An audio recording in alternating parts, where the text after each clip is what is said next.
Let's welcome Venba Gopinath avargal, Gopi Anna's beautiful daughter.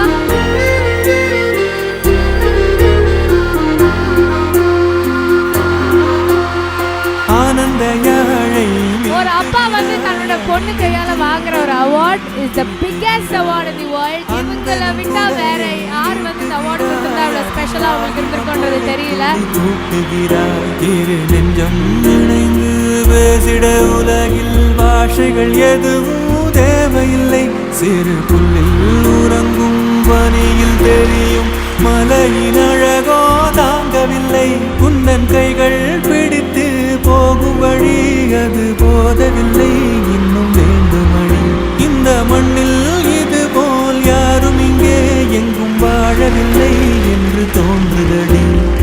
ஆனந்த யாழை மீட்டுகிறாய், அடி நெஞ்சில் வண்ணம் தீட்டுகிறாய். அன்பெனும் குடையை நீட்டுகிறாய், அதில் 1000 மழை துளி கூட்டுகிறாய். வெண்பா வெல்கம். அப்பாக்கு நீங்க வந்து ஃபர்ஸ்ட் டைம் ஒரு அவார்ட் கொடுத்துருக்கீங்க, கரெக்டா? ஹாப்பியா இருக்கா? சந்தோஷமா இருக்கா? நான் அப்பாவோட என்னோட ஃபேவரட் லைனும் அப்பாவோட ஃபேவரட் லைனும் ஒன்று சொல்லிக்கிறேன். இதனால் இந்த வருஷத்துடைய பெரும் சர்ப்ரைஸாக இருக்கே. சாயந்தரம் இப்போ கிளம்புற எங்கே போகிறீங்க அப்படின்னு கேட்டால் அவார்டு வாங்குறதுக்கு போகிறேன் அப்படின்னு ஏதோ படிச்சுட்டு இருந்தா. எத்தனை மணிக்கு வருவீங்கன்னா நான் தெரில 10 மணி ஆகிடும் அப்படின்னு சொன்னேன்னா சரி சீக்கிரம் வாங்க அப்படின்னு சொன்னால் இது நான் சரி சொல்லு, இது ஒன்றும் புரியல எனக்கு. சந்தன காற்று நம் ஜன்னலில் வீசட்டும், சரித்திரம் நாளே நம் சாதனை பேசட்டும். நன்றி, வணக்கம்.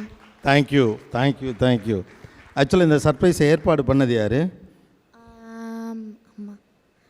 அம்மா. அம்மா எங்கே? அம்மா வந்திருக்கா? அவங்க க்ரீன் ரூமில் இருக்காங்க. தேங்க்யூ, ரொம்ப சந்தோஷம். ஆக்சுவலாக உண்மையாகவே யார் கொடுக்க போகிறான்னு ஒரு சின்ன க்யூரியாசிட்டி எனக்கு இருந்தது தான். அப்புறம் விழாக்குழுக்கிட்டெல்லாம் கேட்பாங்க, அதெல்லாம் கேட்க வேற கூச்சம், நம்ம கேட்கவும் முடியாது. சரி யாராவது கொடுப்பாங்க அப்படின்னு நினச்சேன். இது உண்மையிலேயே பெரிய விஷயந்தான். இவர் ரொம்ப குட்டி பாப்பாவாக இருந்தப்போ நான் ஒரு தடவை அவார்டு வாங்கினப்போ ஞாபகம் இருக்குது. இப்போது மாக்கா அப்போ தான் சொன்னேன், அண்ணே நீங்கள் ஏதோ மறந்து வச்சுட்டு வந்துட்டீங்க போல் இருக்கு, உங்கள் குழந்தை தூக்கிட்டு வரா அப்படின்னப்போ அப்போ வந்தால் அதுக்கடுத்து ஸ்க்ரீனுக்கு இப்போ வந்திருக்காங்க.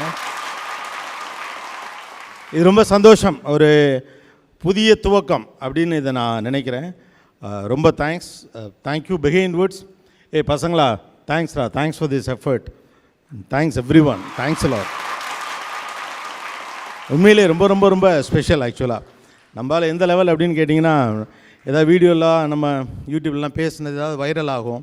இது ஆஃபீஸில் பசங்களாம் அப்பா பேசுனதை பாரு அப்படின்னு போட்டு காட்டினா 10வது செகண்டில் சொல்லிடுவா, சும்மா இருங்க இதை தான் வீட்லேயும் பேசுகிறாரு அப்படின்னு. அந்த அளவு நம்மளை ஓட்டுற டைப்பு. வெண்பா இப்போ வந்து என்கிட்ட வந்து உனக்கு என் அப்பா தான் பெஸ்ட்டுன்னு சொன்னால் நான் என் அப்பா தான் பெஸ்ட்டுன்னு சொல்வேன். அந்த மாதிரி உனக்கு உன் அப்பா பெஸ்ட். ஏன் உங்கள் அப்பா உனக்கு பெஸ்ட்? ஏன்னா நான் எப்போதும் என்ன கேட்டாலும் பைஸ் மீ அண்ட் தென் ஏன் கேட்பாரு அண்ட் தென் அந்த ரீசன் கரெக்டாக இருந்தால் heal by me or else no. அப்போ தான் புரியும் தட் இட் இஸ் ஃபார் குட்னு.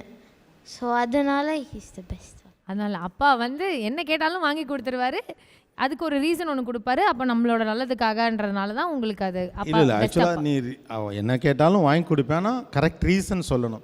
காரணம் இல்லாமல் பொருள் வாங்கி சேர்க்கக்கூடாது அப்படின்னு சொல்லுவேன். அதுதான் சொல்றியா? அப்போ தேங்க்யூ. மிச்சபடி நீயும் அப்பாவும் எதுக்கெல்லாம் சண்டை போட்டுப்பீங்க வேண்பா? சும்மாவே எதுக்கெல்லாம் சண்டை போட மாட்டோன்னு வேணா கேளு.